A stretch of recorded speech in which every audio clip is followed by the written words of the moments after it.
နေ့မှာတော့ Broken Family ပေါ်နဲ့ကြီးပြင်းလာတဲ့သူတွေရဲ့ဘဝကိုပေါ်လွင်စေမယ်ဇာတ်ကားလေးတွေကဖြစ်တဲ့ A Tale of Two Sisters ဆိုတဲ့ဇာတ်ကားလေးကိုတင်ဆက်ပေးတော့မှာပဲဖြစ်ပါတယ်။ဇာတ်လမ်းထဲမှာအဓိကဇာတ်ကောင်တွေဖြစ်ဆူမီနဲ့ဆူယွန်းဆိုတဲ့ညီမနှစ်ယောက်ကိုမြင်တွေ့ရမှာပဲဖြစ်ပါတယ်။စေယောကခံစားနေရတဲ့ဆူမီတယောက်ဆေးရုံကဆင်းလာပြီးသူညီမနဲ့အတူအိမ်ကိုပြန်သွားကြပါတယ်။သူတို့မိထွေးကကောင်းကောင်းမွန်မွန်ကြိုဆိုပေမဲ့မိထွေးကိုပေါ်မကြတဲ့ဆူမီနဲ့ဆူယွန်းဟာသူတို့မိထွေးကိုကောင်းကောင်းစကားမပြောကြပါဘူး။မိတဆုစပွားဝိုင်းလေးတောင်နှွေးထွေးမှုတွေပျောက်ဆုံးပြီးတိတ်ဆိတ်ကြီးခဲ့ပါတယ်။ညီမနှစ်ယောက်နဲ့မိထွေးဟာတစ်ချိန်လုံးစကားများလိုက်ရံပြစ်လိုက်နဲ့အနှွေးထွေးတဲ့မိတဆုဘွားဆိုတာပေပြောလို့ပြောမှမသိဖြစ်နေပါတယ်။ညတညမှာဆူယွန်းအိမ်နေတော့လူအခန်းတကားဝါဟာတဖြည်းဖြည်းပွားလာပြီးလက်မိကြီးတစ်ခုဟာသူမစီချင်းကလာပြီးကြောက်နဲ့စောင်ထည့်ဝါနေချိန်ခြုံထားတဲ့ဆောင်ကိုတယောက်ယောက်ကဆွဲချလိုက်ပါတယ်။သူမနဲ့ကြောက်လာပြီးသူအမဆူမီစီသွားပြီးအကျိုးကြောင်းပြောတော့ဆူမီလေးအောက်ဆင်းကြည့်ပါတယ်။အောက်ဆင်းကြည့်တော့အဖေအိတ်နေတာကိုပဲမြင်ရပါတယ်။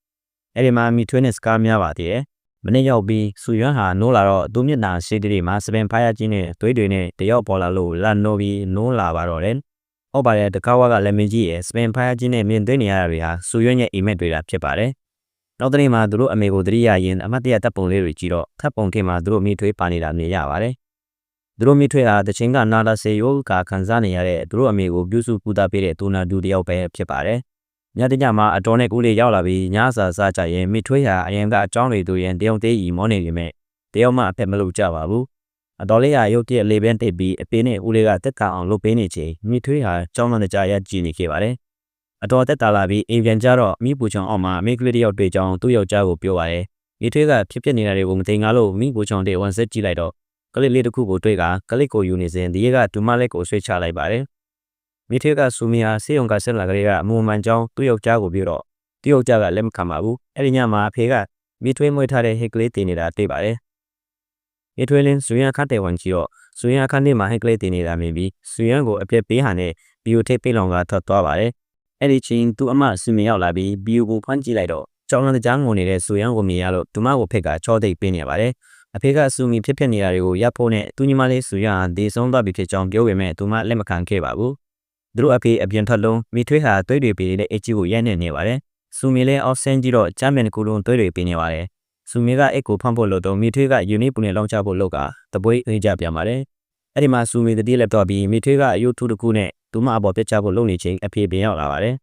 ။အဲ့ဒီမှာဆူမီတယောက်တည်းသွေးတွေနဲ့ချမ်းမြန်ပေါ်လေးနေတာကိုမြင်ပြီးဒေးလန်ကြောင့်အတိုင်းလိုက်ကြည့်တော့အိတ်ထဲမှာအယုတရုပ်ကိုပေးပါတယ်။အဖေကလည်းဆူမီဒီထက်ဆိုးလာမှကြောက်လို့ဆေးကန်းကိုပုံဆက်တော့တူနာပြူတယောက်ရောက်လာပါတယ်။အဲ့ဒီဒူနာပြူကတော့သူတို့မိထွေးပဲဖြစ်ပါတယ်။အိမ်မှာဖြစ်နေတာတွေအကုန်လုံးဟာဆူမီစိတ်ဖောက်ပြီးသူတယောက်တည်းဆောက်လုပ်နေတာတွေပဲဖြစ်ပါတယ်။တကယ်တော့သူတို့မိထွေးဟာသူတို့အမေဆုံးပြီးကလေးကသူတို့နဲ့အတူနေတာတော့မဟုတ်ပါဘူး။ဇလန်ကိုအစကပြန်ဆင်းရမယ်ဆိုရင်သူတို့အဖေဟာအဲ့ဒီတူနာပြူမိထွေးနဲ့ကောက်ပြန်ပြီးအဲ့ဒီကိစ္စကိုတီးသွားတဲ့သူတို့အမေဟာဘီယိုထဲမှာကိုယ့်ကိုတတ်တည်လိုက်ပါတယ်။အမေဒီတာကိုပထမဆုံးမြင်တဲ့ဆူယန်ဟာအမေကိုဆွဲထုတ်ဖို့လို့ရင်ဘီယိုပြုတ်ကြကဆူယန်လည်းဘီယိုထဲပိတ်နေပါတော့တယ်။